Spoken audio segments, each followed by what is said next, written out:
650 की चीही हमें सोनी नहीं देती। खब्बी कोई पाकिस्तानी औरत थी जो हमारी साथ बगराम झील में थी। ये इंकिशाफ था बगराम के झेल 4 अरब कैदियों का जो वहां से भाग निकले थे। अस्सलाम अलैकुम नाजरीन, वेलकम टू वर्ल्ड इन्फॉर्मेशन। नाजरीन, आज मैं आपको डॉक्टर आफिया सिद्दीकी बहन के बारे में कुछ मालूमात लेकर आया हूं। नाजरीन, आफिया बहन जो अमेरिका की झेल में जालिमों की हाथों में गिरफ्तार है, और अब सब इस वीडियो को आफिया बहन की खातिर शेयर करे और अब सब लोग ढेर सारी दुआएं कर ले इसके लिए, ताकि उसे जालिमों की हाथों से निजात मिल सके।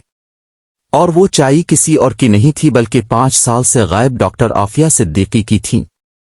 डॉक्टर आफिया सिद्दीकी एक बेहद ज़हीन हाफिजा कुरान, अमेरिका में IT और ब्रैंडाइस यूनिवर्सिटी से नेवर साइंस में PhD डॉक्टर है। इन बारे में इनकी प्रोफेसर और अमेरिका की मशहूर शख्सियत नोम चोम्स्की का कहना था कि आफिया अपनी ज़ात में खुद को एक इदारा है, ये जहां जाएगी तब्दीली लाएगी। आफिया अपनी पढ़ाई के दौरान इस्लाम की दावत का काम और सोशल वर्क भी करते रही।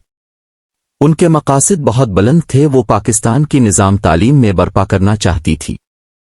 इस मकसद के लिए डॉक्टर आफिया सिद्दीकी एक निसाब कर चुकी थी, जिसमें मॉडर्न सिलेबस से लेकर तमाम मज़ाहिब का तारुफ भी शामिल था, जिस गुज़र कर तलबा खुद इस्लाम की हकीकत को पहचान सकें।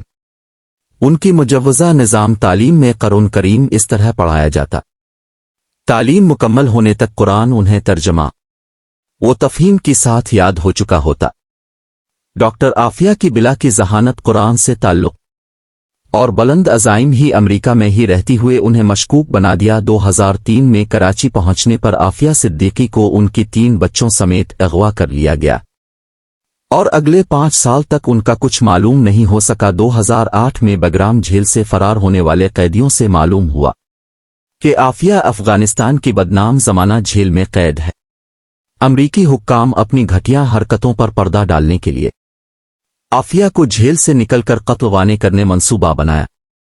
नहत्ती आफिया पर अमेरिका फौजी ने गोली चलाई, जिसे वो जख्मी हो गए। इलाज का कहकर आफिया को अमेरिका रवाना किया, जहां उन पर सरोपा इल्जामात लगाकर जज ने फौरी गिल्टी ऑफ ऑल चार्जेस का फैसला सादिर कर दिया और उन्हें 86 साल की सजा सुना दी गई। उनके दोनों बच्चे 2010 में पाकिस्तान भी जवा दी गए, जबकि सबसे छोटा बच्चा ताहाल लापता है। अमेरिका झेल में आफिया सिद्दीकी को किसी कैदी की बराबर हुकूक नहीं मिलते, न ही मेडिकल और न ही विजिट करने की सहूलत दी जाती है।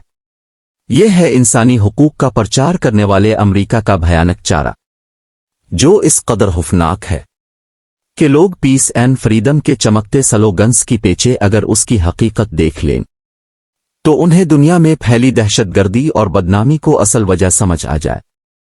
डॉक्टर आफिया की कैद की 20 साल बाद पहली मर्तबा इनकी अपनी बहन डॉक्टर फौजिया से मुलाकात मुमकिन हुई। जमात इस्लामी की सेनेटर मुश्ताक अहमद खान भी इस मुलाकात में मौजूद थे, जिन्होंने बताया कि झेल तशद्दुद से डॉक्टर आफिया सिद्दीकी की दांत टूट चुके हैं, जिस्म और दिमाग लागर हो चुका है, सर पर चोटों को वजह से ठीक तरह से सुन भी नहीं पाती। खौफ और अजियत की इस कैफियत में बार बार कहती जाती कि मुझे इस जहन्नम से निकालो, लेकिन डॉक्टर आफिया सिद्दीकी को आज भी अहमियत और हौसले का पैकर है। और सेनेटर मुश्ताक अहमद खान के मुताबिक ज़बान पर उम्मत की बच्चों के लिए दुआ है, कुरान से ताल्लुक़ मजबूत करने, गरीबों और कमज़ोरों का साथ देने और अल्लाह से ताल्लुक़ मजबूत की तलकीन है। डॉक्टर आफिया एक अजीम मां सब्र व इस्तिक़ामत का इस्तियारा, कुरान की दागिए नेकी को फैलाने वाले मुजाहिदा और बातिल की आंखों में खटकने वाला वा कंकर है, जिसने पानी में गिरकर दूर तक लहरें फैला दी है। नाज़रीन, अब सब इस वीडियो को आफिया बहन की खातिर शेयर कर और अब सब लोग ढेर सारी दुआएं कर ले इसके लिए, ताकि उसे जालिमों की हाथों से निजात मिल सके।